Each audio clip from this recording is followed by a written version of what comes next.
God, Miss Marian Rivera and Mr. Agamula. My gosh, dream come true for me. Good evening. Good evening, finally. Hello, Miss Marian. Alright, before anything else, would love to say hi to all of the people watching us right now. Miss Marian?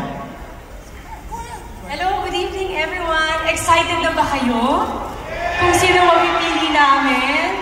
Oh, parang hirap no? Masaya. Magandang gabi po sa inyo. It's just honor to be here. Judge. Well, it is our honor and privilege to see you guys right here in the flesh, diba? I know you guys are busy all the time, got lots of things on your plate.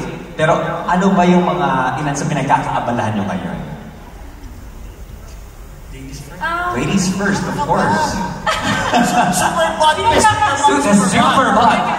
Siyempre, unang-una yung pamilya ko dyan. Siyempre, sila yung top priority ko talaga. Then after, ayan, meron akong Sinimalaya na ipapalabas this coming August. Can't wait for that one. Definitely. At least right now, you got that toy truck out of your hair. I saw that footage coming from Sixto, di ba? Okay, that was a cute moment. And you, sir, I know you Robbie, in a new sitcom. Well, congratulations also, you just got married. Thank you. And my wife is actually there. Yeah, my super partner. There you go. Okay.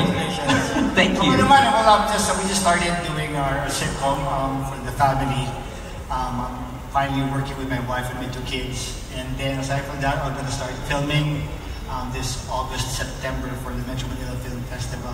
And pagkatapos nila, 2019 kami, tapos sila naman. And then ako naman ngayon. Uy, ang daming aabangan talaga, no? Masaya lang. And then it's also time with the family, always, of course. And syempre, nagpapapayat para makasali sa Superbond. Uy! May pag-asa pa pala eh. Diba? Sabi nila, may nakita ako 52 years old. Kaya Goma! Grabe ang ngiti ni Sir Goma, oh. Kaya natin yan. Can we expect you guys next year to join the Superbond? Next year, ang tagal.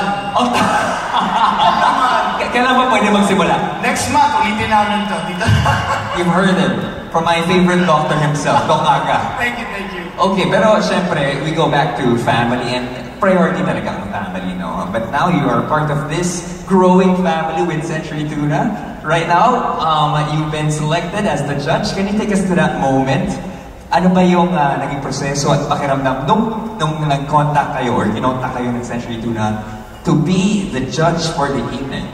Well, siguro, ang unang pumasok sa isip ko, alam kong mahihirapan ako. Kasi kanina pa lang, tinignan ko isa-isa, sabi ko nga kay Kuya Aga, paano tayo mamimili? Pwede bang lahat sila panalo na?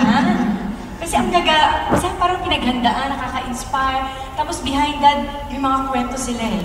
So yun yung mga gusto ko din malaman kung bakit nila ginawa at bakit sila sumali. Actually, yun yung maganda, presence and essence, the fitness and the fundamentals. Diba? How about you, sir? Everyone worked hard and I know what it takes really to parang maging ganyan ka. And katulad sa akin, I'm coming from umabot ako to 50 pounds and I'm trying to cut back. So it's mahabang proseso. It's tough, it's hard, but it's doable. So I know how it feels. So congratulations to all the Superbods here. Definitely. What we're after here is your best you ever. Fight. Tsaka happy lang. Happy lang talaga. Best versions of yourself. And of course, I want to thank Century also for having us. Maraming salamat. Thank you. I know the family is here. Maraming salamat for mounting this gargantuan event. Okay, we mentioned the criteria for judging. Presence and essence, diba? Pero para sa inyo, ano ba personally yung factor para maging isang Superbond? Kasi just looking at you guys are really the definition of Superbond.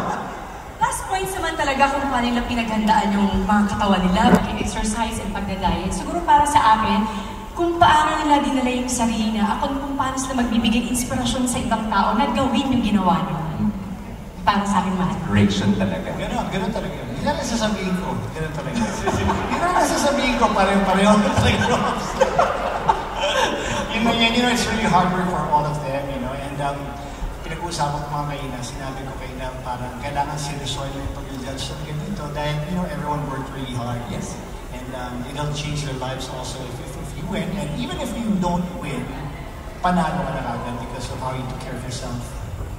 We got 35 finalists, no? Grabe yung preparation, grabe yung ang dami talaga kasi actually nahirapan yung Century na pumili ng ating finalists kasi everyone has that potential to be the champion talaga. But kanina, we just recognize the super moms and super dads just like you guys. Super moms and super parents actually super dads. Ano ba yung mensahe nyo or piece of advice sa mga kapwa nyo, mommies and daddies, para mabalance yung role nyo as parents, syempre, first and foremost, while staying healthy and active? Mahalaga kasi yun eh. Pero syempre, bago ang lahat, alam nating priority yung family. Pero paano mo gagawin i-extend for your family yan? Dapat sa sarili mo buo ka para mabigay mo 100% para sa family mo. So mahalaga yung pagbabalance mo sa sarili mo, sa pamilya mo, sa mga ginagawa mo. Kasi pag buo ka, lahat ng 100% love, maibibigay mo yun. Oh my gosh, that was a beautiful answer. Thank you so much, candidate number one. With some swag. And she danced while answering that question. Okay, how about you, Daddy Aga? So sa akin it's really balance, of course, like what Moyan said, family, well, aside from that, also you gotta take care of yourself. Because kung wala ka naman, paano mo maalagaan ng pamilya mo, mga asawa mo, mga anak mo, if you don't take care of yourself. And I can speak from experience also, during the pandemic when I gained so much weight, it was really hard, it was really tough. And you know, for many years now we're trying to lose weight, to stay healthy, to keep up with my kids and my wife.